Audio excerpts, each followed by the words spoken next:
Hi, this is Kendra from Pencil and Pigment, and this is day 1 of Vlogtober, and I think you can tell from the beginning of this video what we're going to draw today. So I have here a plant from my front yard. Now there's so many different types of ferns. This is a western sword fern. As you can see, this is the general shape. This is the stem. It's got a little bit of hairs. Let me put a white background if that helps. Sometimes it helps isolate the shapes better if you have a different value contrasting background. If you're working on things, you can even trace the shape with your finger to sort of get the idea. Let me open up my bag here. Let me just grab a pencil. Okay. You want to make sure you're capturing the shape. This is the shape. Kind of like a sword. Okay? Now, understanding color, understanding shape, understanding composition. We're going to look at all that today a little bit, and then we'll do some sketches and get into an illustration. Okay, so let me get out my book. And we will get this all ready and good to go. Now, looking at this plant specimen, obviously it's green. It's a lot of green. I'm thinking warm yellowish greens. I'm seeing, let's see, I need to put my readers on. Bear with me here for some of the color names. This is burnt ochre. Now, I want you to know that if you have a smaller set of colored pencils, I have a 36 plus like 5 additional that I picked up specifically as convenience colors. If you don't have like a green olive and you don't have like a burnt ochre for part of the main stem and some of the hairs, that's okay. If all you have is a brown, what you want to do, you know, if you have a set of 10 or 12, grab the brown you have, and you want to practice being really, really light with it. Really light. Because what you're going to want to do is try and make this ochre color, and you're going to want to layer other things on top. You'll want to layer a little yellow, you'll want to layer a little bit of red to mix and try and make the ochre colors, okay?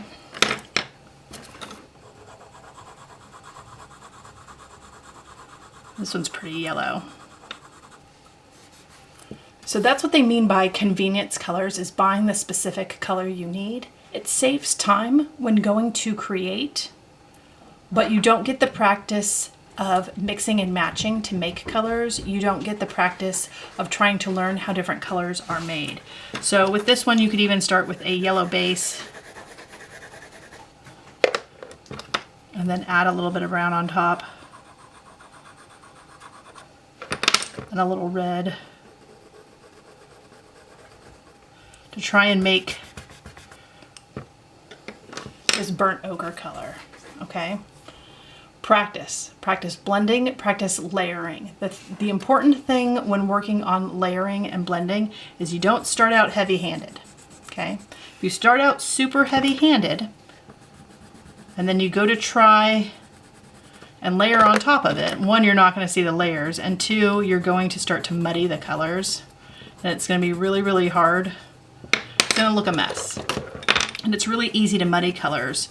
So with colored pencils, the lighter touch is better for making colors, okay? And then you can always add more and more and more. It becomes increasingly hard to lift and lighten. Don't go into colored pencils thinking you're going to be able to lift all the colors. I know I have some eraser caps. These are the Pentel High Polymer. It's easier to lift colors if they're very faint. Okay. Yeah. When you go really, really heavy, it's called burnishing. You can't see any of the white paper underneath. That is a colored pencil technique. If you want texture, let some of the white show through and you will get a softer, fuzzier texture looking sample, okay? So when you go to draw bark, you want to be really light with it and layer really lightly too. So let's get into our sketchbook. You don't have to draw this fern. You don't have to draw any plants. You can just stop by, hang out. This is an A6. Lectern doesn't make A6s, I guess, in their sketchbooks, but other companies do. Stillman Burn makes a nice A6. It is not vegan because of the glue. That's something to be mindful of if that's something that's important to you. So we're going to open up to the first page. And what I want to do is I want to start with just some compositions. And quick composition sketches are a great warm-up exercise. They're a great way to figure out how you want to lay out your full illustration. It's just a great way to sort of get into the groove of drawing and get into that mindset as you create. So what I'm going to do is draw 4 of these. And this is going to simulate my A6 page. Okay? They're really fast gesture sketches, okay? This is this page. Now I have to decide how I want my fern to look on the page. Do I want it to come down? Do I just want half of it? Do I want the full thing? Do I want it curving around in sort of a stylistic choice where it sort of fills the most amount of page as possible? Or do I want something of it, just the points, coming at all angles? So you can see when it comes to composition of one single item, you have a lot of options. I mean, even within this option, if this is like exactly how I was going to draw it on the page, half of it could be colored pencil, okay? And the other half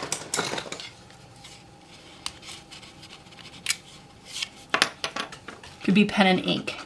And then you get both styles, you get both sort of mediums in one illustration as a way to get creative with your composition. And then from there you can decide, okay, do I want to add text? Do I want to add the common name and then the scientific name and then it's all laid out?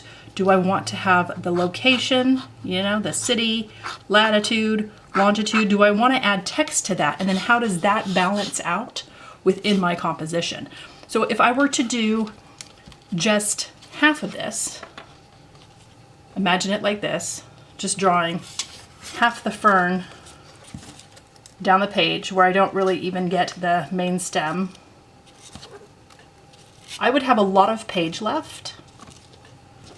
You need a balance so I can do this.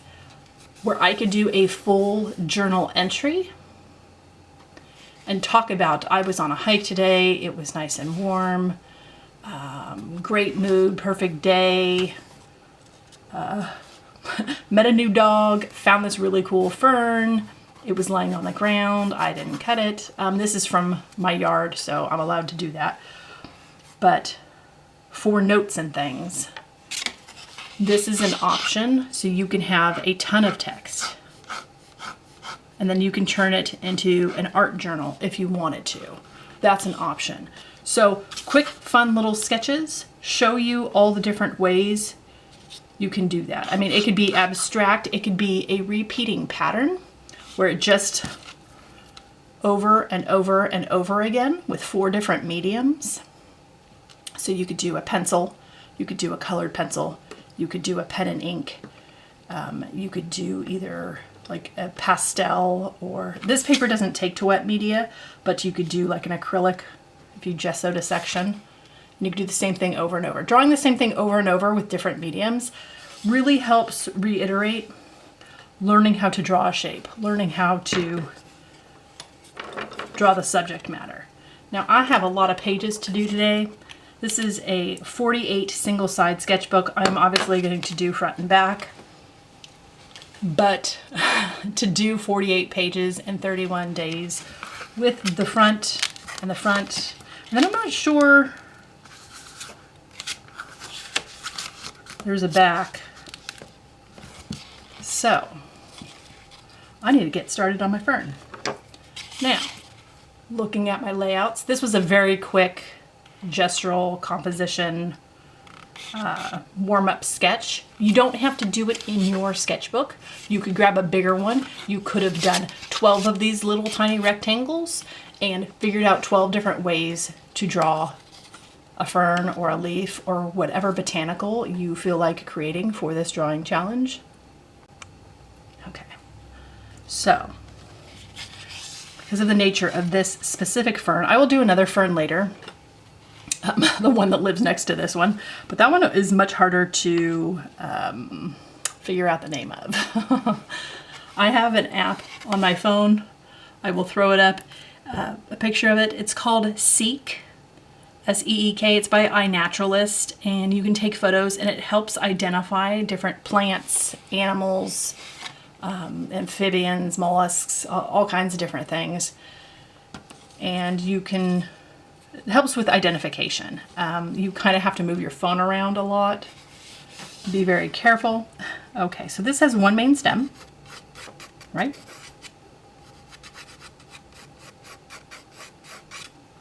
And then everything off of it is a sword shape.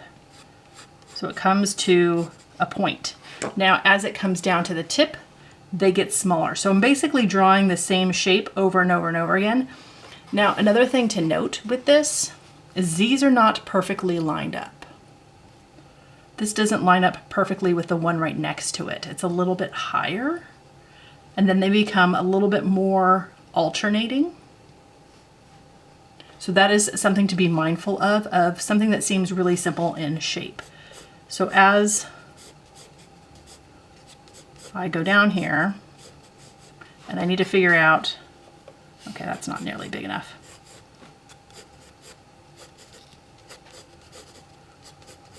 Okay. I need to make sure that this does not line up with the ones right next to it. Okay. These become smaller and smaller and smaller. And it's okay to draw off the page. It draws your eye upward, it draws your eye off the page. So maybe you want that, maybe you don't want that. Something to think about.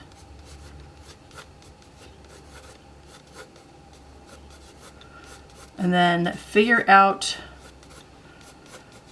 if you don't have the specific color that you think that your botanical is, figure out mixing, layering, depending on the medium you're using.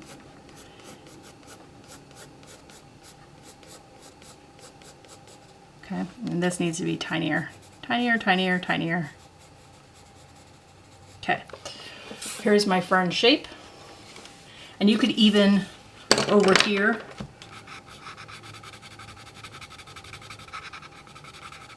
so some of them are pretty close to this. If I want to add a little drop shadow, I've got a little pine green.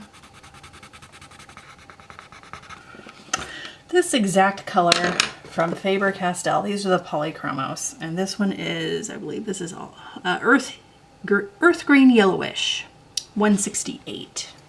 So again, this came in the 36 set. This was a convenience color I purchased. The 36 set doesn't have a dark green, and it needs one. All right, and honestly, I will probably add a fourth color, and that's going to be this yellow for the highlights. And this yellow is the cadmium yellow. This is the warmer yellow. You think lemon yellow, that's a cooler yellow. So 4 colors. And you could even make notes of what you used to recreate it later. You can do all kinds of things. Make sure your supplies are sharpened. Make sure everything's looking good and stored good. If you are drawing in a sketchbook you've never drawn before, it's a good idea to have a test page to see how the mediums behave, how they layer, how they work. I've worked with these sketchbooks before, so I am familiar with this paper. That's how I know that wet media doesn't do good. Like watercolor, this paper's not sized. So, nothing left for it. I'm going to lighten this up a little bit. I don't want to see the pencil through the illustration. You absolutely can leave it and have that be a stylistic choice. We will get on to styles and things later on in the month in these videos, but there's tons of ways to create a style, have a style, and having all the different things you've used to create an illustration show through in your illustration. It's a stylistic choice. And there's no right or wrong. It's what you prefer, it's what's easiest for you, it's what you enjoy. There's so many different ways and reasons about why people choose to do different things in different styles, and that's just one of them. Let me zoom in real quick. Okay, I think you can see the sketch still. It's very, very faint, but it gives me a guide to follow through. And again, here are different compositions. Here are the colors I'm going to use for the day. And again, if you don't have these exact colors, that's okay. Your fern doesn't have to be green. It can be purple. All your illustrations can be in shades, tints, hues of purple. That's a stylistic choice. It doesn't have to be hyperrealism. It doesn't have to look exactly how it looks. You can do this in the style of abstract, impressionism, you know, Dadaism. There's so many different styles you can do this in. If you want it just to be gestural, if you want it to be a continuous line drawing where once you put your medium to the page, you never pick it up. And you just keep going and keep going and keep going. That is a style. That is a choice. Again, there's no right or wrong with this. As you can see, the shape flares as it touches the main stem, and they're not perfectly aligned. So it adds a little bit of interest and intrigue. I am beating up this sample a little bit. There's also like little blemishes, little lighter yellow spots. Can you see that? So even in nature, there is no perfection. And that's something you kind of want to capture, especially if you're doing realism, is that some things will be mushed on the ends. There might be a little bit of brown tips. There might be pale spots. There might be a munch from, you know, a leafcutter beetle or a caterpillar having a little snack. You want to capture the imperfections. You don't want it to be perfectly symmetrical. Perfectly symmetrical won't look realistic because nothing in nature is perfect, and that in itself is kind of the charm of nature and botanical drawing. So let's get started. And I'm looking because here's the main stem, and he's hairy, and he has the wonderful little ochre, little furry hairs. And Magpie says hi, that's one of our cats. There's also a main stem here that flares out with little lines. So there's a lot to this, and the little edges are not perfectly smooth, they are pokey. So it looks like it would be rough. It's very soft. There's nothing, if you're going by feel, if you're very tactile in your art, this isn't a pokey thing. So I am just going to start, because that is how I know how to do it. The shape kind of bells out. And it's not an even line because again, there's pokey things. So I want to kind of capture that. And again, these come to a point, and I'm going to have to layer this because this is just a hair too light. So I am applying a medium amount of pressure because I know I'm going to add color on top of this. And I think I want them a little bit longer.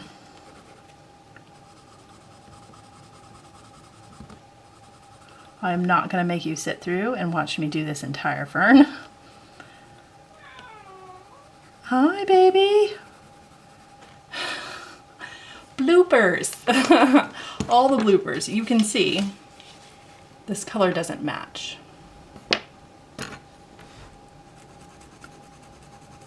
So I'm going to layer the pine on top.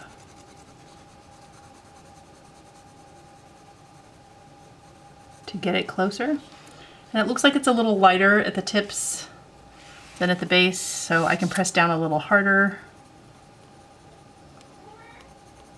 Oh my goodness. I didn't expect such a cameo from the cat. I think she wants to play outside. I have it closed up just in case really loud cars go by. So she's not happy about it. We're getting closer. I might need another green. Do I need another green? I want another green. What are you? This is emerald. Emerald green. Boy, that is super emerald. Okay.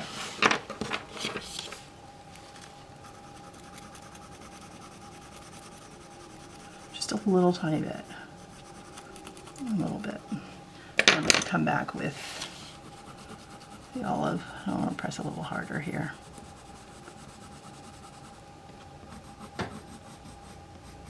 Make sure that there's a dark stem that can be seen.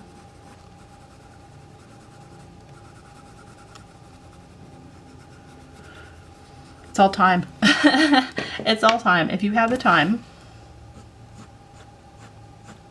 make the time. Figure out what you want to draw. If you are inspired by your subject matter, you will be motivated to create with that subject matter. So that's something else to keep in mind. If you're drawing something and it's boring you and you're super not interested, it's the wrong subject matter for you.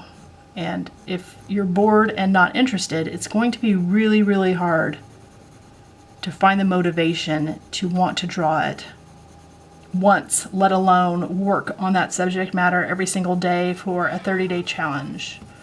I know, baby. Okay. I have to let you go. I have to let you go. My cat is really mad. So I'm going to go give her the lovin' and let her go play in the sun. I hope this video helped. I hope it gave you some tips and ideas. And I will talk to you tomorrow. Bye.